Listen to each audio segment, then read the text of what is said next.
Welcome back friends. In this lecture આપણે બાયોટેકનોલોજીની અંદર સિદ્ધાંતો અને પ્રક્રિયાઓ વિશેની ચર્ચા કરીએ છીએ. જેમાં લાસ્ટ લેક્ચરમાં આપણે ખૂબ એક અગત્યનો એવો ટોપિક, બરાબર, ક્લોનિંગની જગ્યાઓ, એના વિશેની આપણે ખૂબ ડિટેલમાં ચર્ચા કરી ચૂક્યા છીએ. હવે એની અંદરનો જે ટોપિક છે, બરાબર, એને આપણી લેક્ચરને બે ભાગમાં એમાં ડિવાઈડ કર્યો હતો.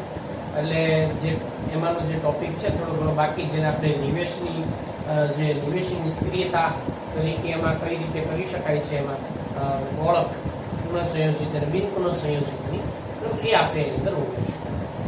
તો હવે એની અંદર જે ક્લોનિંગની જે જગ્યાઓ છે, એ ક્લોનિંગની જગ્યાઓની અંદર આપણે શું વાત ઓલરેડી કરી ચૂક્યા છીએ? ક્લોનિંગની જગ્યાઓની અંદર આપણે ઓલરેડી એક ચર્ચા એ કરી ચૂક્યા છીએ કે જે તે વેક્ટર અથવા તો વાહકનો આપણે એવો ઉપયોગ કરીએ અને એ વાહકની અંદર આપણે ઈચ્છિત જનીન જે છે એને આપણે યોગ્ય સ્થાનની સાથે જો એને જોડીએ, બરાબર, તો એ સ્થાન જે છે ત્યાં એક્ટિવ જે કોઈ પણ જનીનો છે એને આપણે એમાંથી દૂર કરીએ છીએ, જેથી એ કાર્ય કરતા જનીનો જે છે એના માટે પ્લાઝમિડ નિષ્ક્રિય બની જાય છે. એટલે આપણે એમાં જે વાત કરી હતી, હું એને ખૂબ ઝડપથી એમાં ફરીવાર આખી જે કોઈ પણ લેક્ચર આપણે જોઈ ચૂક્યા છીએ એને આપણે ઝડપથી રિવાઇઝ કરીએ, બરાબર, કે આપણે એની અંદર એક પ્લાઝમિડ લીધું. આ પ્લાઝમિડ જે છે, પ્લાઝમિડની અલગ અલગ પ્રકારની જે કોઈ પણ એમાંની સાઇટ છે એના વિશે તમે જાણતા હશો અને એ ફરજિયાત તમારે યાદ રાખવાનું જ છે, બરાબર. તો એમાં આપણા માટે જે અગત્યની વસ્તુ છે બે સાઇટ છે. એક સાઇટ જે છે એ આ બાજુની, જેને આપણે શું કીધું હતું, ટેટ્રાસાયક્લિન આમાંની જે સાઇટ છે, બરાબર, એને આપણે ટેટ્રાસાયક્લિક રેઝિસ્ટન્સ સાઇટ તરીકે એને ઓળખવામાં આવે છે. અને આ બાજુની જે સાઇટ આપણને એની અંદર જે જોવા મળે છે પ્લાઝમિડની અંદર, આ ડીએનએ નો આટલો જે ભાગ આપણને એમાં જે જોવા મળે છે, બરાબર, પ્લાઝમિડનો આટલો ડીએનએ, એ એમ્પિસિલિન રેઝિસ્ટન્સ. હવે એમ્પિસિલિન અને ટેટ્રાસાયક્લિન આ બંને એન્ટીબાયોટિક્સ છે. આ બંને એન્ટીબાયોટિક્સ જે છે એનો પ્રતિકાર કરવા માટેના જે જનીન ક્ષમતા જે છે એ આ પ્લાઝમિડમાં આ બે સ્થાનના જનીનોમાં આપણને જોવા મળે છે. એટલે જો આ પ્લાઝમિડ જે તે બેક્ટેરિયામાં હોય, એ બેક્ટેરિયાની અંદર આ બેક્ટેરિયાને આપણે જો ટેટ્રાસાયક્લિન અથવા તો એમ્પિસિલિન જે એન્ટીબાયોટિક છે, એ એન્ટીબાયોટિકની આપણે સારવાર એને આપવામાં આવે અથવા તો એ પોષક માધ્યમમાં જો એને ઉછેરવામાં આવે, ઉગાડવામાં આવે, તો આ બેક્ટેરિયા મૃત્યુ પામતા નથી. શા માટે નથી પામતા?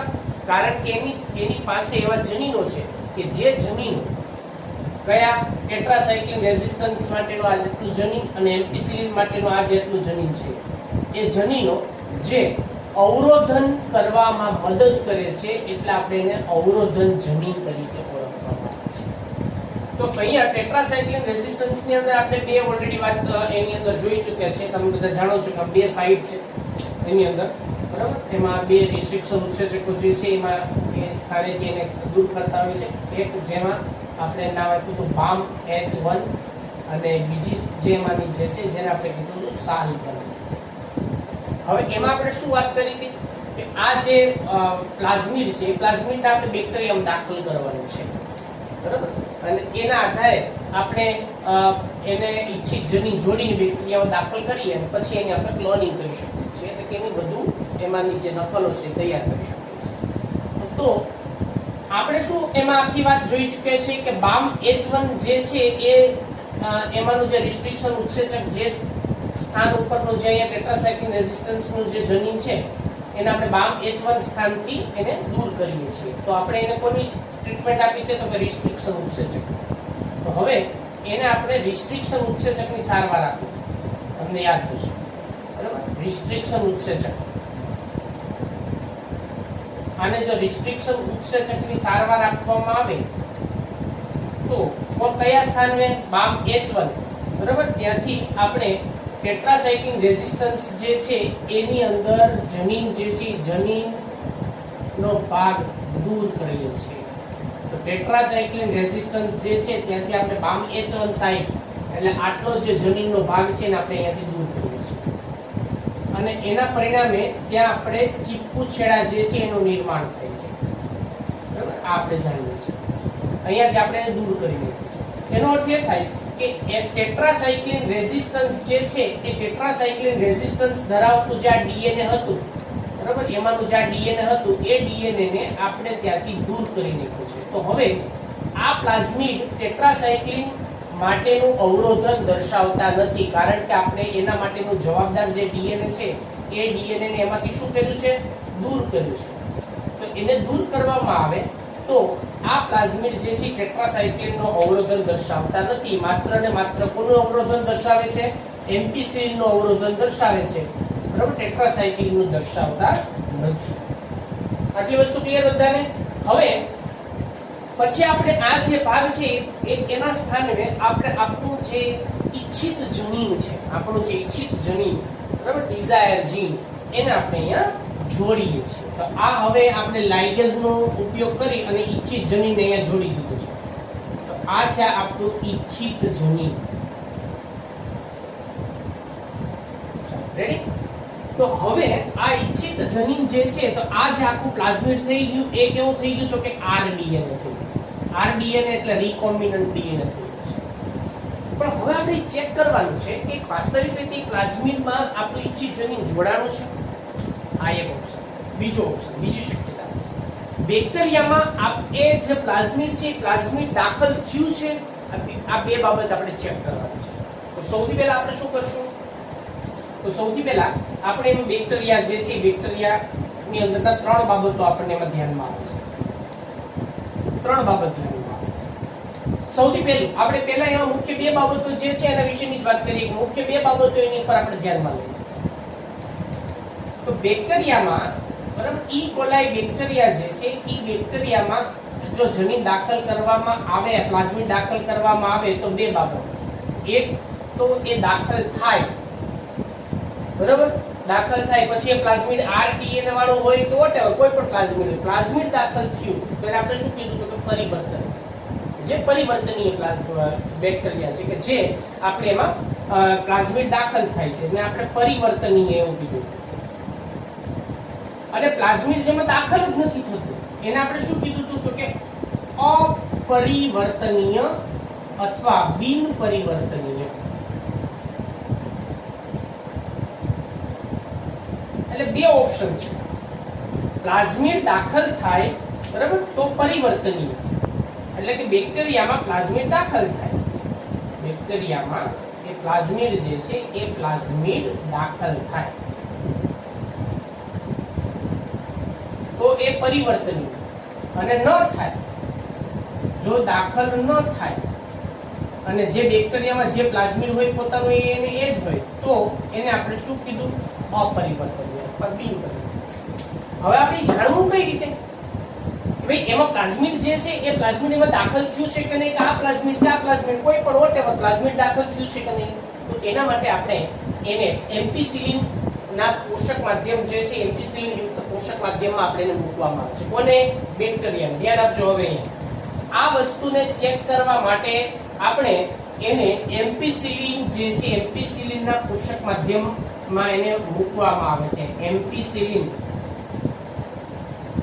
યુક્ત પોષક માધ્યમ જે છે એ પોષક માધ્યમમાં એને રાખવામાં આવે છે અથવા તો પોષક માધ્યમમાં એનો ઉછેર કરવામાં આવે છે, જેને આપણે એનું વિદ્યુત લેપન તરીકે ઓળખવામાં આવે છે. એને વિદ્યુત લેપન કહેવાય.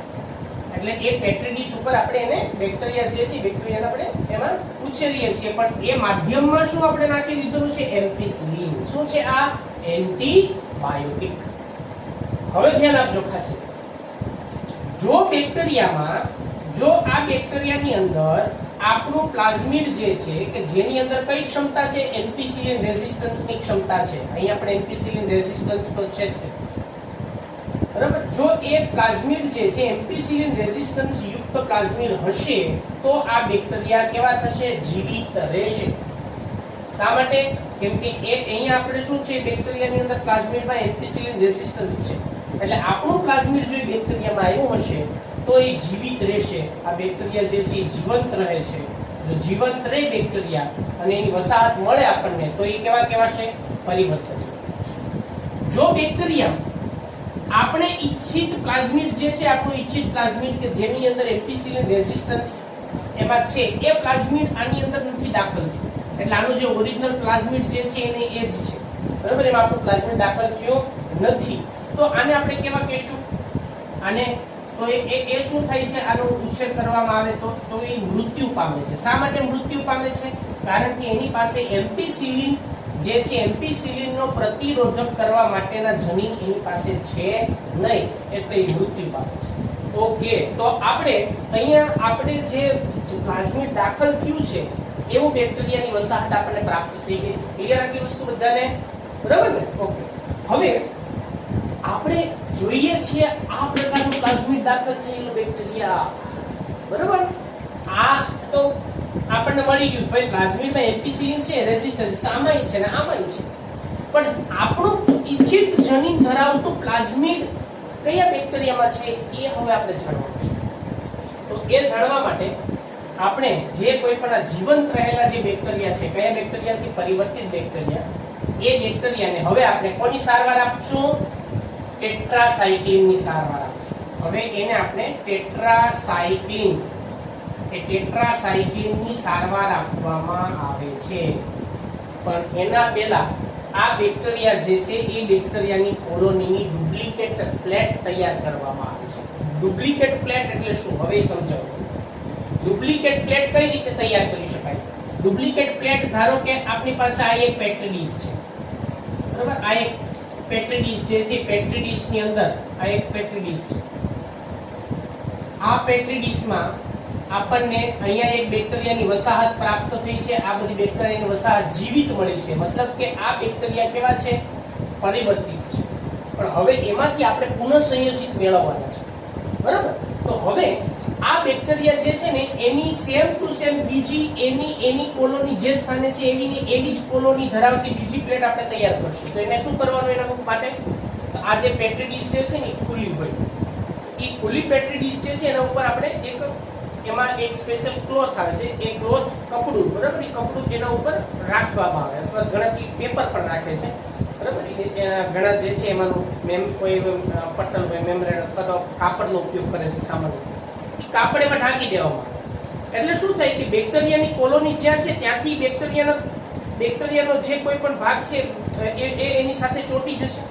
અહીંયા આપણે આની ઉપર આમ કપડું મૂકી દઈએ તો એ કપડું પાછા આપણે જોઈએ તો એના ઉપર આપણી જે સ્થાન છે ત્યાં બેક્ટેરિયા થોડા ઘણા આપણને શું થશે? કોલોનીમાંના બેક્ટેરિયા થોડા ચોંટી જશે. હવે બીજી એક જે પ્લેટ કે જેને અંદર આપણે શું દાખલ કરેલું છે? ઓલરેડી ટેટ્રાસાયક્લિન એમાં દાખલ કરેલું છે. આ ટેટ્રાસાયક્લિન દાખલ કરેલું, આ ટેટ્રાસાયક્લિન યુક્ત બીજી પ્લેટ છે, બરાબર. આ પ્લેટની અંદર પોષક માધ્યમ જે છે એ કેવું છે? ટેટ્રાસાયક્લિન યુક્ત. હવે એ ટેટ્રાસાયક્લિન યુક્ત પોષક માધ્યમ ધરાવતી પ્લેટ ઉપર આપણે એ કપડું મૂકી દઈએ છીએ. તો હવે એ કપડું આપણે મૂકશું તો હવે યાદ રાખજો ખાસ, આપણે અહીંયા બે વસ્તુ મેળવવાની છે. તો આપણને એમાંથી બેક્ટેરિયાના બંને બાબતો છૂટી પડી જશે. જો આપણું ઇચ્છિત જનીન ધરાવતું પ્લાઝમિડ જે હશે તો ત્યાંથી આપણે ટેટ્રાસાયક્લિન રેઝિસ્ટન્સ જે છે એને દૂર કરી નાખેલા છે. ટેટ્રાસાયક્લિન રેઝિસ્ટન્સના જનીનને દૂર કર્યું છે. કેમ કે આપણે એની સ્થાને શું ઉમેર્યું છે? આપણું ઇચ્છિત જનીન. તો હવે એક બેક્ટેરિયામાં ટેટ્રાસાયક્લિનનો પ્રતિરોધક કરવાની ક્ષમતા હશે નહીં, એટલે બેક્ટેરિયા મૃત્યુ પામશે, બરાબર. તો આમાંથી જે પ્લેટમાં હવે જો સમજો, અહીંયા ધારો કે અહીંયા આ એક કોલોની અહીંયા પ્રાપ્ત થઈ છે ને આ બીજી કોલોની અહીંયા પ્રાપ્ત થઈ છે, તો બે જ કોલોની પ્રાપ્ત થઈ છે, આ એક અને આ બે, બરાબર. અહીંયા આ બે જે છે એ એમાં જોવા મળી નથી. મતલબ શું થયું કે જે બે કોલોની અહીંયાથી દૂર થઈ છે એ બેક્ટેરિયા આપણા ઈચ્છિત જનીન ધરાવતા હોય. ખ્યાલ આવી ગયો? એટલે એના આધારે આપણે પુનઃસંયોજિત અને પુનઃસંયોજિતને આપણે જુદા પાડી શકીએ છીએ. તો હવે સમજો અહીંયા ખાસ, તો હવે એમાં પુનઃસંયોજિત જે છે એ પુનઃસંયોજિત એટલે કે જે RDNA ધરાવતા હોય અને અપુનઃસંયોજિત બરાબર, કે જેમાં RDNA ધરાવતા ન હોય, સાદા પ્લાઝમિડ જ હોય, એને આપણે આ રીતે જુદા પાડી શકીએ છીએ.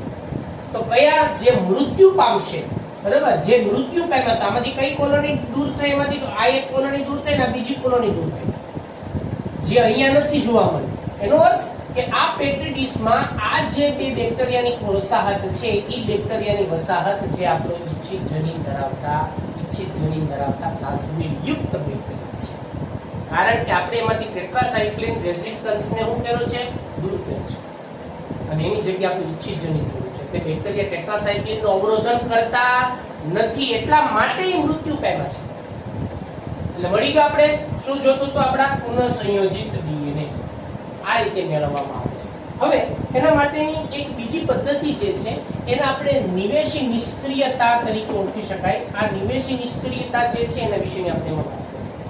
તો નિવેશી નિષ્ક્રિયતા એટલે શું સમજો. આ નિવેશી નિષ્ક્રિયતા જે છે એ એક એમાં જે કોઈ પણ કલર સબસ્ટન્સ જે છે બરાબર, રંગ સર્જક પદાર્થો જે છે એની હાજરી એમાં પ્રાપ્ત થાય છે, જેના આધારે આપણે એમાં પુનઃસંયોજિત અને બિન પુનઃસંયોજિત જે આપણે વાત કરી અહીંયા એમ કે પુનઃસંયોજિત અને બિન પુનઃસંયોજિત અથવા તો અપુનઃસંયોજિત એ આપણે રંગ ઉત્પન્ન કરવાની ક્ષમતાના આધારે એને અલગ પાડવા માટેનો એક જે પસંદગીમાન રેખક જે છે એવું એમાં વિકસિત કરવામાં આવ્યું છે અને એને આપણે નિવેશી નિષ્ક્રિયતા તરીકે ઓળખવામાં આવે છે.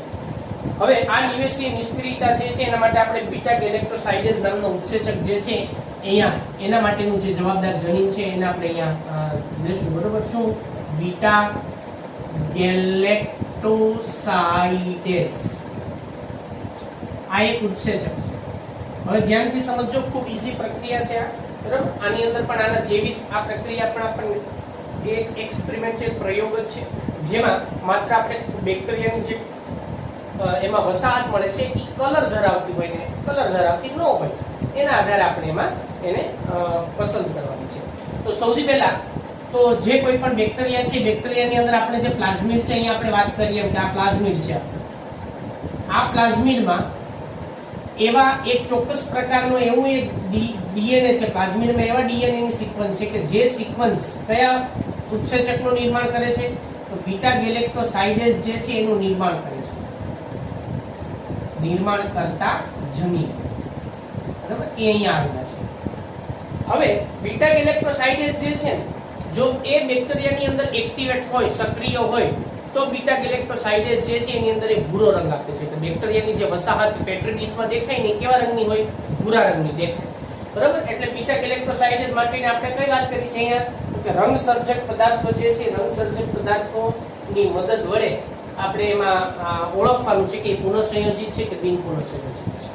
બરાબર, રંગ ઉત્પન્ન કરતા પદાર્થોને આધારે. હવે સમજો, હવે આપણે શું કરશું એની અંદર, જો પુનઃસંયોજિત જે ડીએનએ છે એ ડીએનએ ને પુનઃસંયોજિત પ્લાઝમિડ બનાવવા માટે આપણે ઈચ્છિત જનીનને બીટા ગેલેક્ટોસાઇડેઝ જે જગ્યાએથી છે ને ત્યાં આપણે ઉમેરવાનું છે. હવે એના પછીનું સ્ટેપ રિસ્ટ્રિક્શન ઉત્સેચકનો ઉપયોગ થાય. રિસ્ટ્રિક્શન ઉત્સેચકનો ઉપયોગ કરી અને બીટા ગેલેક્ટોસાઇડેઝ જ્યાં હતું ને બરાબર, ત્યાંથી એ એટલો ભાગને ત્યાંથી જે ઉત્પન્ન થતું હતું ને એ જનીનને ત્યાંથી દૂર કરવામાં આવે છે. થઈ ગયું દૂર. બરાબર, અહીંયા આપણે કોનો ઉપયોગ કરીએ છીએ, રિસ્ટ્રિક્શન ઉત્સેચકો. તો એની મદદથી શું થાય, એની મદદથી ત્યાં આપણે ઈચ્છિત જનીન, જેને આપણે શું નામ આપ્યું છે અહીંયા, નિવેશ. ઈચ્છિત જનીન યાદ રાખજો, એટલે એ એમાં દાખલ થાય છે, નિવેશ. બરાબર, એટલે એમાં દાખલ થાય છે, પ્રવેશ થાય છે. તો અહીંયા આપણે ઈચ્છિત જનીન જે છે એ જોડાઈ જાય છે. કોના સ્થાને જોડાય છે, જ્યાં બીટા ગેલેક્ટોસાઇડેઝ ઉત્પન્ન કરતા જનીનો હતા એના સ્થાને. તો હવે સમજો, અહીંયા આપણે શું વાત કરીએ એમાં, તો કે ભાઈ પ્લાઝમિડમાં જ્યાં શું હતું, બીટા ગેલેક્ટોસાઇડેઝ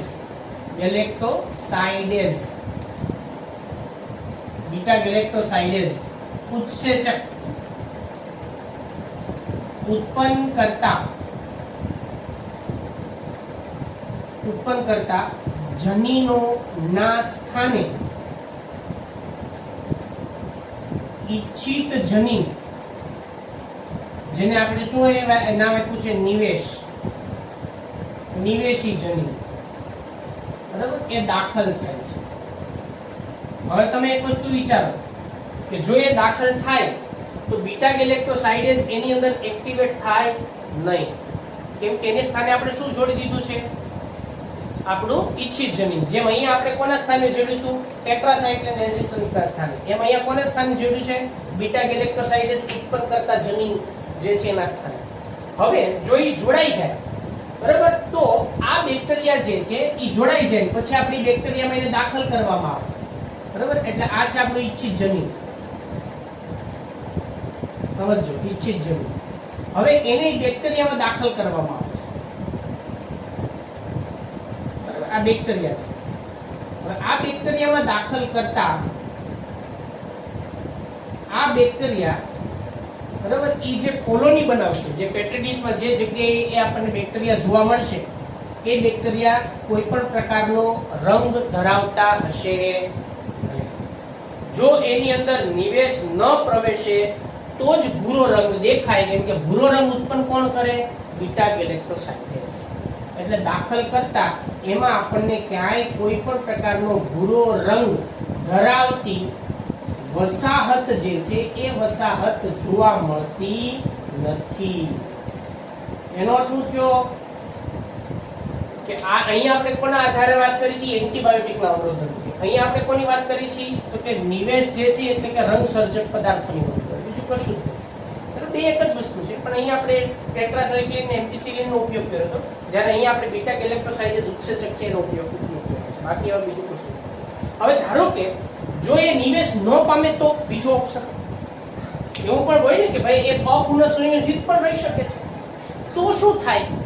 વિચારો. રંગ આપે? રંગ આપે જ. શા માટે? કેમ કે જો એમાં આપણું ઈચ્છિત જનીન દાખલ ન થયું, મતલબ કે બીટા ગેલેક્ટોસાઇડેઝ એક્ટિવેટ થયો, સક્રિય રહ્યો.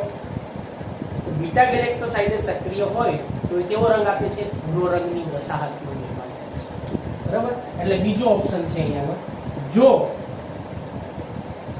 જો નિવેશ ન પ્રવેશે તો બીટા ગેલેક્ટોસાઇડેઝ સક્રિય રહે છે. તેથી પેટ્રી ડિશમાં ભૂરો રંગ ધરાવતી વસાહત પ્રાપ્ત થાય છે. સમજાઈ ગયું હવે? બરાબર. આ જો ન પ્રવેશે તો યાદ રાખજો, ન પ્રવેશે તો મતલબ કે આ જે ડીએનએ છે એનું રીકોમ્બિનેશન એ ન થાય તો, અને થાય તો આ બીજો ઓપ્શન. જો ભૂરો રંગ ધરાવતી વસાહત ન મળે એટલે યાદ રાખવું તમારે કે તો હવે આપણા માટેના જે બેક્ટેરિયા છે એ બેક્ટેરિયા આપણા માટેના ઈચ્છિત જનીન ધરાવતા બેક્ટેરિયા હોઈ શકે. ક્લિયર આવે? તો એને કહેવાય નિવેશી નિષ્ક્રિયતા મળે. આપણે કઈ રીતે એમાં પુનઃ સંયોજિત અને બિન પુનઃ સંયોજિત અથવા પુનઃ સંયોજિતની ઓળખ કરી શકાય એના માટેની પદ્ધતિનો ઉપયોગ કરવામાં આવે છે. તો અહીંયા આપણે ક્લોનિંગની જે જગ્યાઓ છે એ ક્લોનિંગની જગ્યાઓ વિશેની વાત પૂરી કરી છે. આગળ આપણે એમાં જે વાહકો છે એના વિશે